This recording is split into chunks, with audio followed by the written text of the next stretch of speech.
Alright guys, and welcome back to the channel. Now this GTE is nearing completion of the 2-litre turbo install, but we still have a few little things to sort out. So in this episode I want to just wrap up some small bits. Now we are still waiting for the suspension components, so that's going to have to be another episode, but for now I can crack on with this stuff. Now what I want to do, I want to fit a wideband gauge and a boost pressure gauge. Now I want to do this in a way that it can be reverted back to standard, but I also want it to look fairly original. So my plan is to mount them in here. Use a little bit of steel. I'm going to wrap it in leather, some leatherette, and we're still going to have a little bit of a cubby hole here if I do it right. So let's start doing this. So I'm going to start by making a template out of cardboard.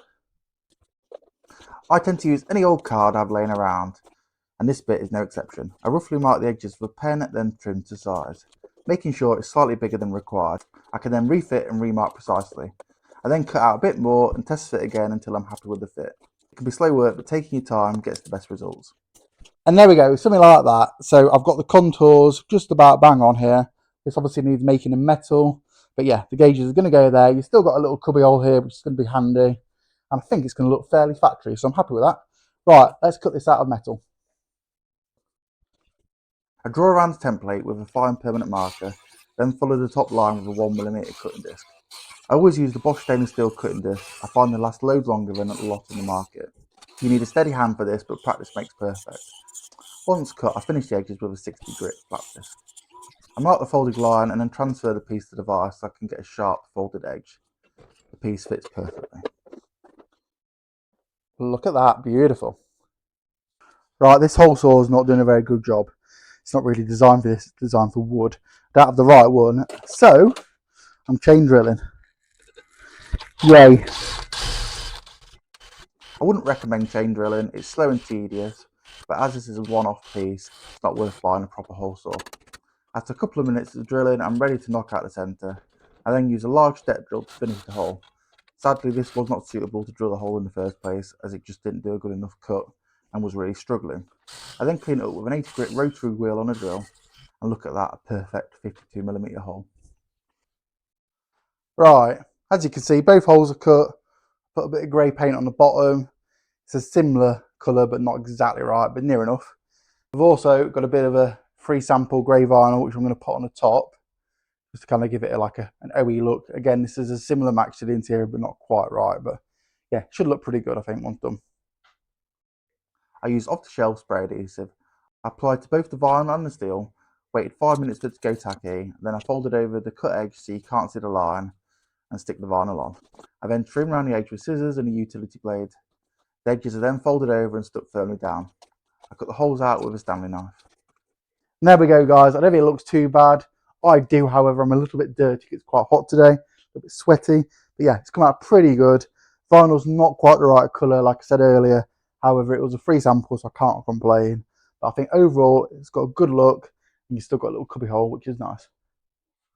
Right, what I've done, I didn't want any holes in this, and I wanted it to be able to go back to standard. So I've taken this rear cap off here, and I've elongated this.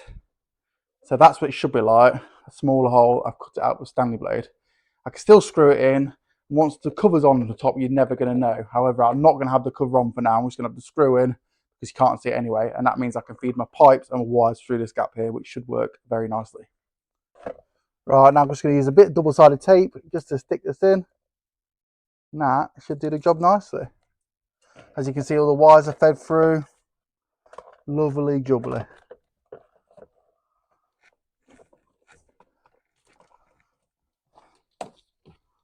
Right guys, so before I can fit the centre console, I need to do some dash wiring. Now the owner has requested that I don't remove the dash, purely for the fact that it's not in very good condition and don't want me to damage it. So that's your green wire for your rev counter, and that is your blue wire for your cooling gauge. We're not bothered about the management lights, we're going to leave that out. And we've literally just cut these out of the Calibra loom. I'm going to take these up. So this does actually plug in to the rev counter behind the dash, just on the spade connector. That's how they're done from the factory. So I should be able to put my hand up and connect it up. This one I'm not so sure about. It might be a little bit harder, but I could just splice into the loom lower down. But we'll see. Let's do this first. So I found a spare power feed behind the dashboard, and then this is a ignition feed. So it's only live when the ignition's on. And I've wired up both the boost gauge and the wideband sensor to it.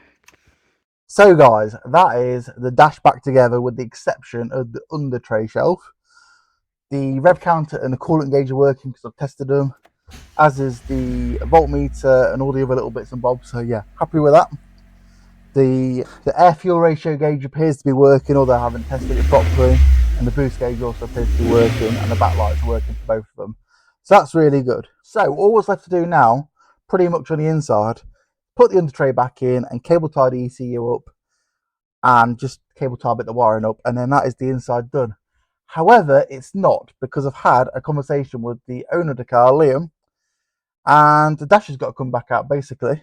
And if you want to know why, hit the subscribe button and stay tuned for more, guys. See you next week. Bye bye.